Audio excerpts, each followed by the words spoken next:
This is ONSHAPE for Makers. We are creating models to take to the shop.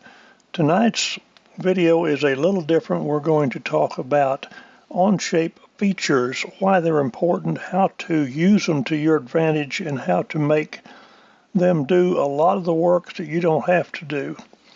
The part we're going to be working on is borrowed from TooTallToby.com website and the Too Tall Toby YouTube channel. There are many models over there for you to practice with. There are tutorials for several different modeling systems.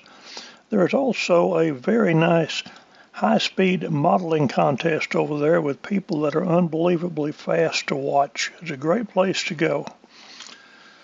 This is what we're going to talk about. We're going to talk about the feature list in ONSHAPE. Everything you do creates a feature.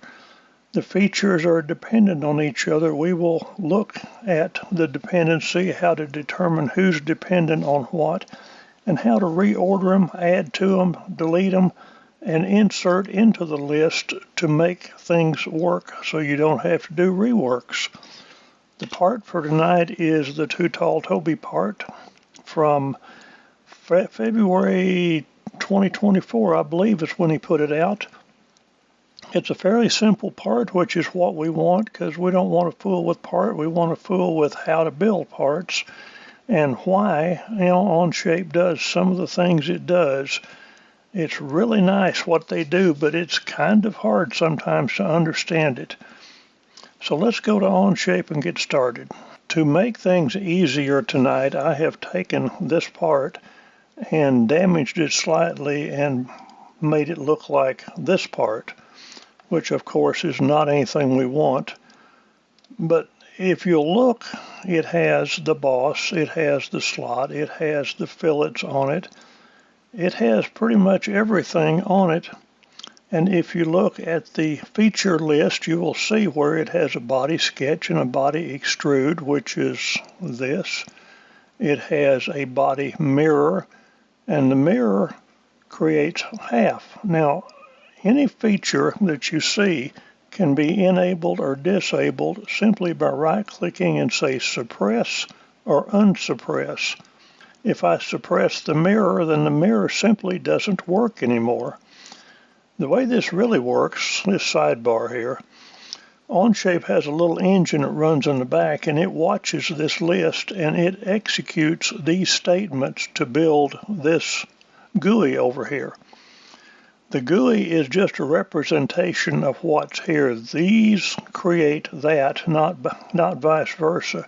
Now you use these to create the inputs to some of these, but the actual cause and effect is caused by the features on the left. So if I enable or disable one, it correspondingly does whatever to the right. To re-enable it, I say unsuppress, and I have my mirror back. On this one, you'll note the boss is only on one side, and the reason for that is we have a body sketch, a body extrude, and then we immediately mirror it. After that, we have a boss extrude, a slot extrude, and a boss fillet, but those are after the mirror, which means they didn't get mirrored.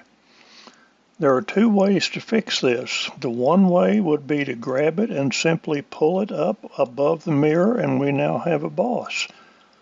We can pull the sketch up, and we can pull the slot cut up, and we now have a cut slot. And then we can pull fillet up above the mirror, and it is good to go. The question would be, is there an easier way? And of course there is. You can pull this back here like we started from. We started from here.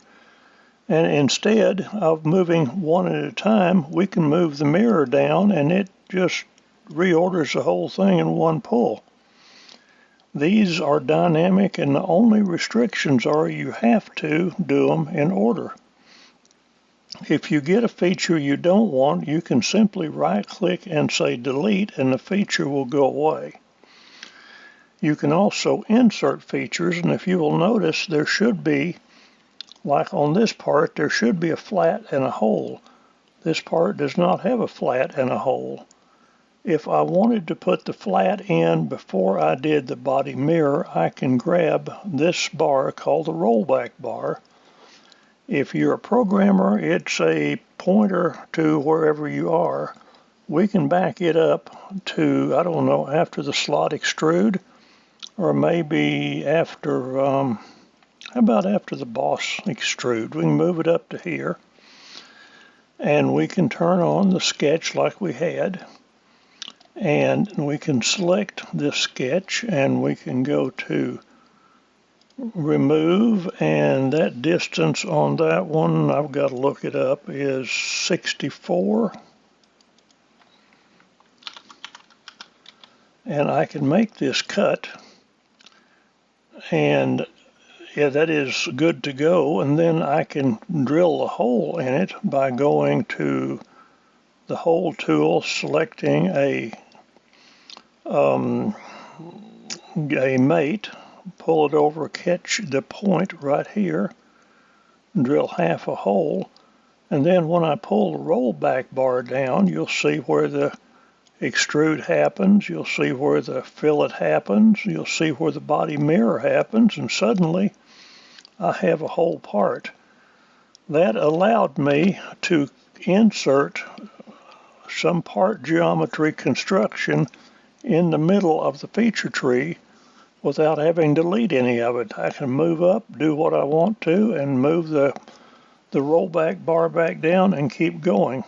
This is going to sound strange, but ONSHAPE does not store your model. ONSHAPE only stores the instructions for building your model.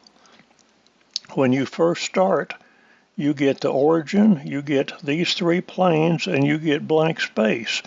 As you build features, the engine in the background reads these commands, or feature calls, or macro calls, or however you think about them, and executes them one at a time. As they change, it re-executes them to give you a different part. That is the reason you can double click on one and this comes out all filled in. It does that because all of the parameters for a slot feature are stored in your model for execution. So when you edit it, it simply pulls out the parameters and puts them back in the GUI for you to edit. This thing is a little weird, but it's really good. If you have a big model and you need to order things, you can click like through the body extrude down to, say, this point. All of these are related, so I'm going to highlight them, right click and say add a selection folder, and this folder will be called body, and it really doesn't do anything except it cleans it up. This will be called the I don't know, that's too much to do. Anyway, I can make a second folder, a third folder. I can put folders inside folders. If you're creating multiple parts in a single part studio, it's a good way to keep it clean. If you want these back out and you get tired of it, you can right click and say unpack folder and it will unpack them. But there is no difference in the function. I can still move things into the folder, move things out of the folder, whatever, without unpacking the folder. It's just a matter of convenience. If at some point you get tired of folders and want to unpack them, you can go back to where you were.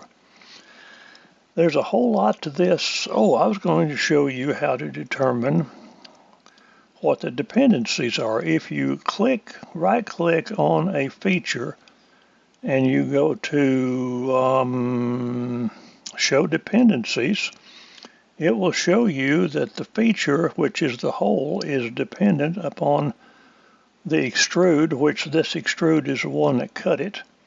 And I should have relabeled it to like the OD flat. And then when I go back to dependencies, it will show that the hole is dependent on the OD flat, and the OD flat is dependent on the body extrude, and the body extrude is dependent on the body sketch, and the body sketch is dependent on the origin and the right plane. That kind of gives you an idea, if you delete something, what you're going to take out. If I delete the body sketch, it's going to take out the body extrude, the boss extrude, the OD flat, and of course it will take out the hole and everything else. This feature tree is incredibly good. It's really easy to use. You'll get to where you use it, and if you're not sure which one of these you want, if you like, come over here to this fillet right here and select it. It will highlight whichever feature is causing this. This highlights this. If I select this slot, that's caused by the slot extrude. If I highlight this hole is here. So if you're looking for the feature that created something you can see in your part, you click it, you'll find a highlight over here that'll show you where it is. It will also show you the body mirror is involved in it. That's hopefully not all that confusing and maybe interesting. We'll come back to this at another night. You guys have a good one. Talk to you later.